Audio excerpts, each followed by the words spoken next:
दोस्तों आपका स्वागत है एक नए वीडियो में, जिसमें आज हम बात करेंगे प्राग ऐतिहासिक काल के बारे में। कल में हमने बात की थी, आज हम बात करेंगे ताम्र पाषाण काल के बारे में। ठीक है, और इससे इंपॉर्टेंट जो क्वेश्चन है आते हैं एग्जाम में, उन क्वेश्चनों की बात करेंगे। तो ये जो वीडियो अगर कल आपने नहीं देखा है तो प्लेलिस्ट में आप जा करके ये वीडियो देख सकते हैं। उसके पश्चात में तब फिर जो आज वाला वीडियो उसके बाद में आप देखिए, ठीक है, जिससे कि समझ में आ जाती है। तो आज हम देखते हैं ताम्र पाषाण काल के बारे में।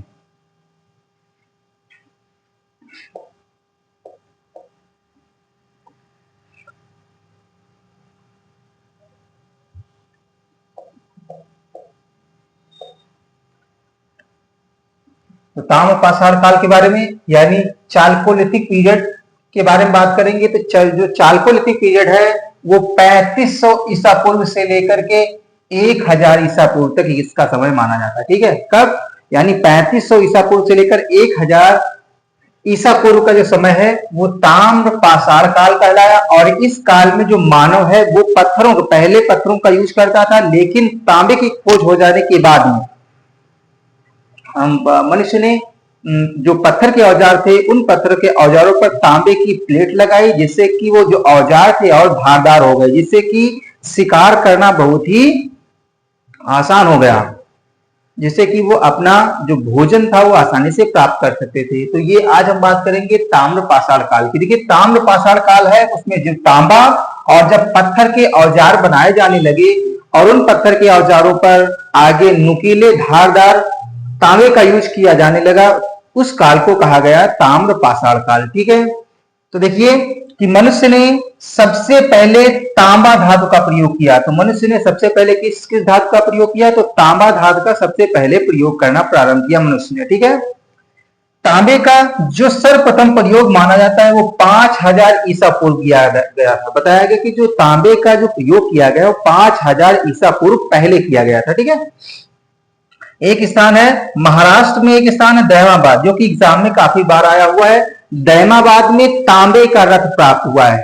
ठीक है, तो यहां से तांबे का रथ प्राप्त हुआ, आपको याद रखना है। कई बार क्वेश्चन दिया है कि तांबे का रथ कहां से मिला हुआ है, तो आपको आंसर देना दहमाबाद, जो कि महाराष्ट्र में पड़ता है। ठीक है, ताम्र पाषाण काल से संस्कृत यानी कृषक संस्कृत, यानी जो ताम्र पाषाण काल से एक जो संस्कृति थी उस समय की, जो ताम्र पाषाण काल की, उसमें लोग क्या करने लगे थे? कृषि करने लगे थे, है ना। सबसे पहले मैंने बताया था कि सबसे पहले उन्होंने पूरा पाषाण काल में क्या सीखा? पूरा पाषाण काल में उन्होंने आग का आविष्कार किया, आग की खोज की, और उसके पश्चात में अपना जो शिकार करते थे उसका जो मांस था उसको भूनकर खाने लगे। उसके बाद में जब मध्य पाषाण काल आया तो मध्य पाषाण काल में सबसे जो खोज थी वो जानवरों को पालने लगे, है ना।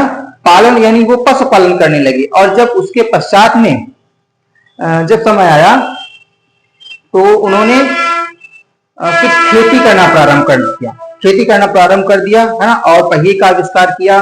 नव पाषाण काल में खेती करना प्रारंभ किया, पहिए का आविष्कार किया। उसके बाद में धीरे धीरे वो कृषि करना प्रारंभ कर दिया। ठीक है, लेकिन जब ताम्र पाषाण काल आया तो उनको तांबे का ज्ञान हुआ, और तांबे का ज्ञान होने के पश्चात में उन्होंने अपने पशुपालन और कृषि में और बढ़ोतरी की। इसीलिए जो संस्कृति कृषक संस्कृत कहलाई। ठीक है, इसमें क्योंकि जो मानव था वो कृषि करना सीख गया था।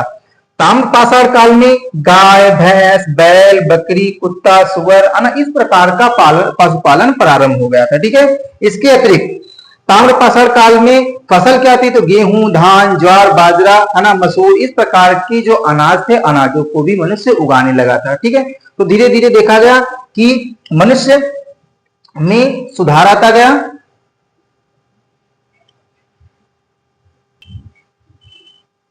तो धीरे धीरे कृषि का विकास हुआ और मानव खेती करना प्रारंभ किया गया, और एक स्थान पर वो रहना प्रारंभ कर लिया, और उसके पश्चात में खेती करना भी प्रारंभ किया। ठीक है, चलो आगे देखते हैं कहां से अधिकतर क्वेश्चन पूछे जाते हैं। तो पाषाण काल से संबंधित परीक्षा में आने वाले महत्वपूर्ण प्रश्न कौन कौन से, उनके बारे में जानेंगे। अफ्रीका महाद्वीप को मानव की आज पूर्वज यानी जन्मस्थली माना जाता है। तो पहला क्वेश्चन हो गया, जो अफ्रीका महाद्वीप है उसको मानव की जन्मस्थली माना जाता है। ठीक है, अफ्रीका महाद्वीप को मानव जाति का पालना भी कहा गया है। ठीक है, मानव जाति का पालना किसे कहा गया? तो अफ्रीका महाद्वीप को बोला गया। ठीक है, ऑस्ट्रेलोपिथेकस, होम इरेक्टस, निएंडरथाल, क्रो-मैग्नन विकास का क्रम है। किस प्रकार से मनुष्य का किस प्रकार से विकास होता है, उसमें सबसे पहले जो ऑस्ट्रेलोपिथेकस आए, फिर होमो इरेक्टस आए, फिर निएंडरथाल आए, क्रो-मैग्नन आए। इस प्रकार से मनुष्य धीरे धीरे बढ़ता गया। लूसी को मानव माता कहा जाता है। तो एक चीज याद रखना कि मानव माता किसे माना गया है, तो लूसी को मानव माता माना गया है। ठीक है। 1863 ईस्वी में रॉबर्ट ब्रूसफुट ने पाषाणकालीन उपकरण प्राप्त किए, इसीलिए रॉबर्ट ब्रूसफुट को पुरातात्विक खोजों का जनक कहा जाता है ना। तो पुरातात्विक जो खोजों का कई बार क्वेश्चन आया है कि पुरातात्विक खोजों का जनक किसे कहा जाता है, तो आपका आंसर होगा, क्या आंसर है, रॉबर्ट ब्रूसफुट को पुरातात्विक खोजों का जनक बोला जाएगा। ठीक है। 1861 में भारत में पुरातात्विक विभाग की स्थापना हुई और पुरातात्विक अलेक्जेंडर कनिंघम को पुरातात्विक विभाग का जनक कहा जाता है। देखिए दो क्वेश्चन है, आपको याद रखना, पुरातात्विक विभाग का जनक किसे कहा जाता है, तो अलेक्जेंडर कनिंघम को बोला जाता है। अगर कहा जाए कि पुरातात्विक खोजों का जनक कहा जाता है, किसे कहा जाता है, तो आप रॉबर्ट ब्रूसफुट आंसर देंगे। ठीक है। पुरापाषाण काल, मध्य पाषाण काल और नवपाषाण काल, तीनों कालों की जो चित्रकारी है वो भीमबेटका की गुफाओं से प्राप्त हुई है। इंपॉर्टेंट है, कई बार क्वेश्चन आया हुआ, आपको ये चीज याद रखना कि तीनों काल की जो चित्रकारी वो कहां से मिली है, तो भीमबेटका की गुफाओं से मिली। ठीक है। पाषाण काल में मानव ने आग की खोज की।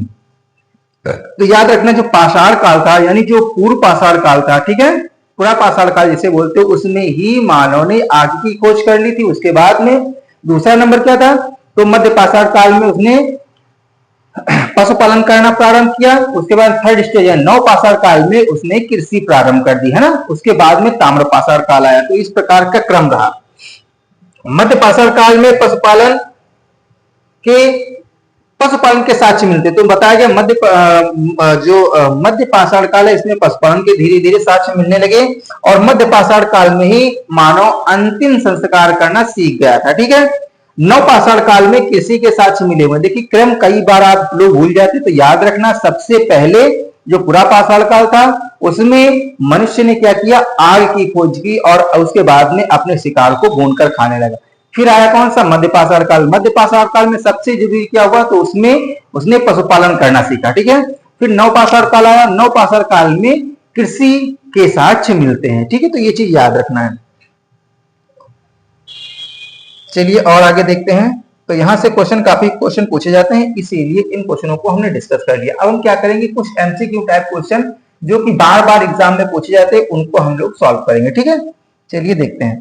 तो पहला क्वेश्चन है, निम्नलिखित में से किसे मानव जाति का पालना कहा गया है ना। तो अभी मैंने बताया कि मानव जाति का जो पालना है वो अफ्रीका महाद्वीप को माना गया। ठीक है, पहला क्वेश्चन। फिर निम्नलिखित में से किसे मानव माता कहा गया, अभी मैंने पढ़ा, क्या पढ़ा, लूसी को मानव माता माना गया। ठीक है। मानव द्वारा सर्वप्रथम प्रयुक्त अनाज, सबसे पहले जो प्रयुक्त अनाज कौन सा था, तो सबसे पहले जो उगाया तो जौ ने, मनुष्य ने सबसे पहले पूजा करने के लिए, आज भी हिंदू धर्म में, सनातन धर्म में पूजा करने के लिए जौ का प्रयोग किया जाता है। तो उगाया सबसे पहले कौन सा गया, जौ। लेकिन प्रयुक्त अनाज है ना, तो ये जौ है, सबसे पहले जौ ही उगाया गया। लेकिन खाने के लिए यूज किया गया गेहूं। तो अलग अलग प्रकार के क्वेश्चन आते हैं, आपको अलग अलग इसका आंसर भी देना है।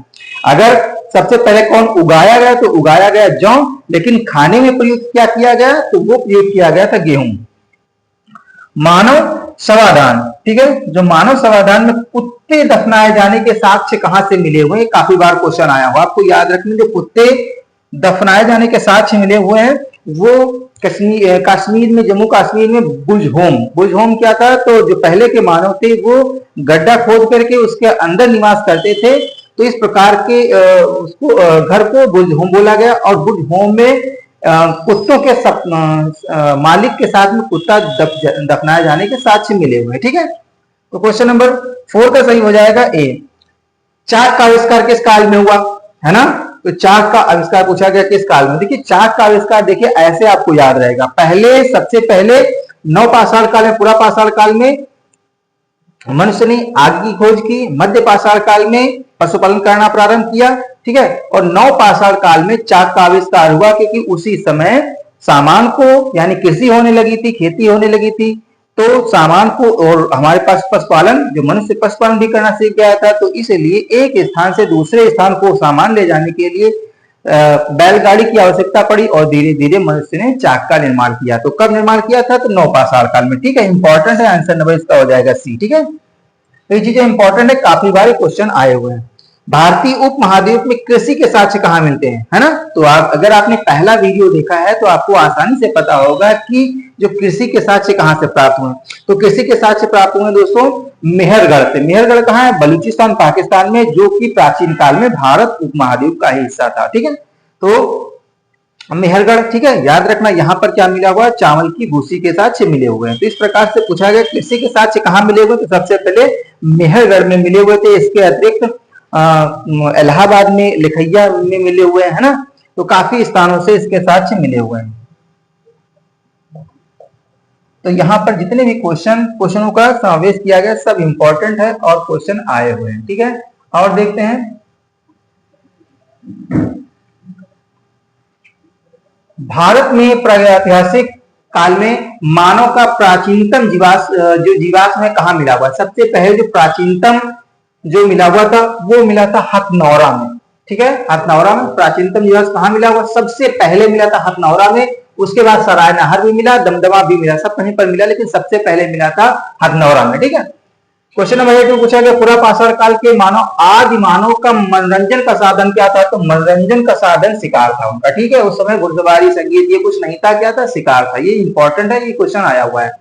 भारत में पूर्व प्रस्तर युग में अधिकांश औजार बने थे, किस चीज के बने थे? तो वो जो बने थे पत्थर के बने थे। पत्थर का नाम था स्फटिक पत्थर। ठीक है, यहाँ से औजार बनाए जाते थे इसके। ठीक है, और उन औजारों को नुकीला किया जाता, धारदार किया जाता था।